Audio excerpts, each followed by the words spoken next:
안녕하십니까. 아나운서 김지호입니다. 이번 1분기 정기회의 주제는 지속 가능한 한반도 평화 실현 방안입니다.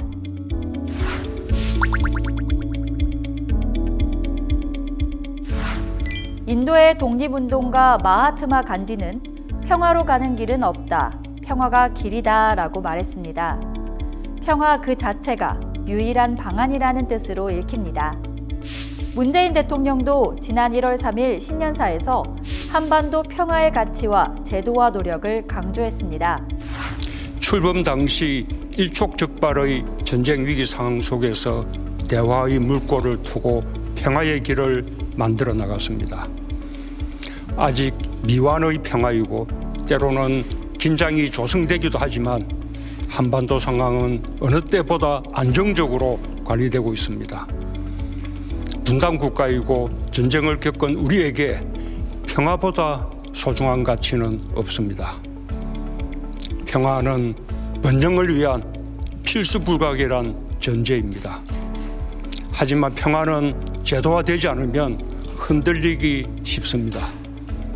아직 미완의 상태인 평화를 지속 가능한 평화로 제도화하는 노력을 임기 끝까지 멈추지 않겠습니다.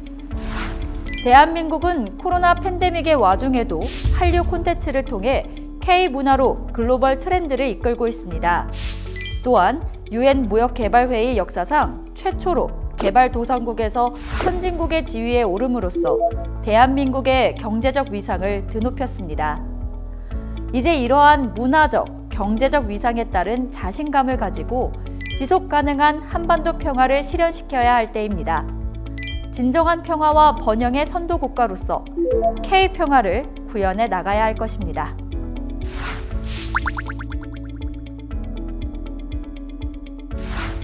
지속 가능한 한반도 평화를 실현하기 위해서는 고려해야 할 사항이 3가지 있습니다. 첫 번째는 북한입니다. 북한은 새해 들어 1월 한 달 동안 7차례 미사일을 발사하고 핵실험 및 장거리 미사일 발사 유예 조치마저 재검토하겠다면서 강대강 구도를 형성하고 있습니다. 특히 올해 김일성 출생 110년, 김정일 출생 80년의 정주년을 맞이해 핵실험이나 장거리 미사일 발사로 한반도의 고도의 긴장 상태를 유발할 가능성이 높습니다. 두 번째 고려사항은 신냉전 조성 가능성입니다. 미중 갈등이 글로벌화되고 진영화되면서 우리의 경제 안보에도 공급망 등의 문제가 발생하고 있습니다. 또한 미러 갈등이 우크라이나에서 심화되면서 에너지 가격 상승 등이 발생하고 있습니다. 이러한 와중에 북한이 현 국제관계를 신냉전 상황으로 인식하고 군사적으로 경직성을 보인다면 한반도의 군사적 긴장이 고조될 수 있습니다. 나아가 대북 정책을 둘러싼 남남 갈등도 심각하게 고려해야 합니다. 주요 남북 관계 현안에 대해 국론이 분열된다면 대북 정책과 외교 안보 정책을 일관되게 안정적으로 추진할 수 없습니다.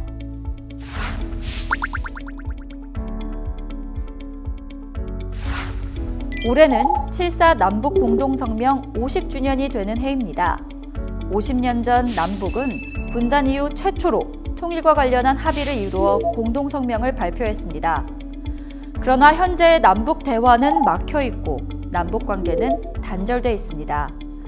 이제 우리 앞에는 위기와 기회라는 2가지 시나리오가 놓여 있습니다.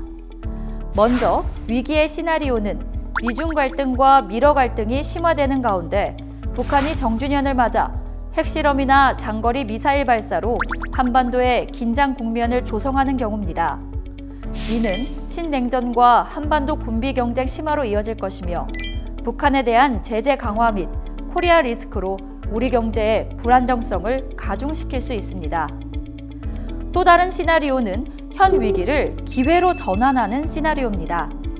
북한은 현재 강대강 구도를 조성하고 있지만 강도 높은 대북 제재와 코로나에 대한 폐쇄적 방역이 지속되는 엄혹한 환경이 계속되면서 타개책 마련이 절실한 상황입니다. 국제사회와 함께 북한에 대한 대화와 설득을 통해 현 한반도의 강대강 구도를 선대선 국면으로 전환시킴으로써 한반도의 평화와 안정을 가져올 수 있습니다. 나아가 군사 충돌 방지를 위한 전통적 안보 협력부터 코로나19 방역, 기후변화 대응, 재난재해 협력 등 친안보 영역에서의 남북 협력도 시작할 수 있습니다.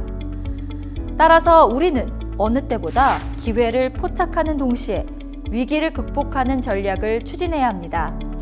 7.4 남북 공동성명 50주년을 맞이한 올해, 남북 관계의 새로운 분수령을 모색하기 위해 모두가 지혜를 모아야 할 때입니다.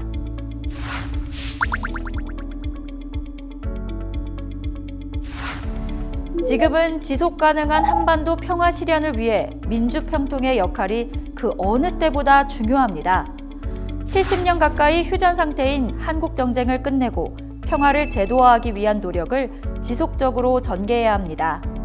나아가 지속 가능한 한반도 평화를 위해서 평화와 번영, 통일의 미래주역인 청년 세대와의 소통을 활성화해야 합니다. 지난 평창 동계올림픽을 계기로 청년들은 남북이 하나 되는 경험을 한 바 있습니다. 그 결과 남북 단일팀의 부정적이던 인식이 경기가 끝난 후 긍정적으로 변화하기도 했습니다. 이와 같이 청년의 인식은 고정적이지 않고 열려 있습니다. 미래 통일 세대인 청년들이 보다 많은 경험을 축적해 새로운 평화 통일의 담론을 발굴할 수 있도록 적극적인 관심과 지원이 필요하겠습니다. 한편 국민들이 일상에서 평화를 체감할 수 있도록 지역의 평화 명소를 발굴하고 평화의 길을 조성하는 방안도 제20기 민주평통 활동 방향 중 지역의 특성을 살린 활동 활성화 방안의 일환으로 추진할 수 있겠습니다. 예시로 강원도에서는 DMZ 평화의 길 활성화뿐만 아니라 현재 건설되는 동해 북부선을 따라 강릉부터 제진까지 강원 평화와 번영의 길을 조성하는 것도 검토해 볼 수 있을 것입니다. 대구 역시 국채보상운동기념관 등을 활용한 대구 민주화 평화의 길 조성도 논의해 볼 수 있을 것입니다. 이러한 민주평통의 노력은 지속 가능한 한반도 평화를 위해 일상생활 현장에서 국민들의 평화 공감대를 조성하는 동력이 될 것입니다. 나아가 민주평통은 131개국 45개 해외 협의회를 기반으로 K문화와 함께하는 평화 공공외교를 적극 추진해야 합니다. 한반도 문제가 국제화되어 있는 현실에서 국제사회의 지지를 확보해야 한반도 평화가 지속 가능해질 수 있습니다. 일례로 민주평통 덴버 협의회는 지난해 10월 21일 미국 콜로라도주 오로라시에서 한복의 날을 제정하면서 한반도 종전 선언에 대한 지지를 호소한 바 있습니다. 이와 같이 평화의 의지와 역량이 국내외를 막론하고 하나로 결집될 때 비로소 지속 가능한 한반도 평화의 실현 가능성이 높아질 것입니다. 1분기 주제인 지속 가능한 한반도 평화 실현 방안에 대해 자문위원님들의 소중한 의견을 모아주시기 바랍니다. 감사합니다.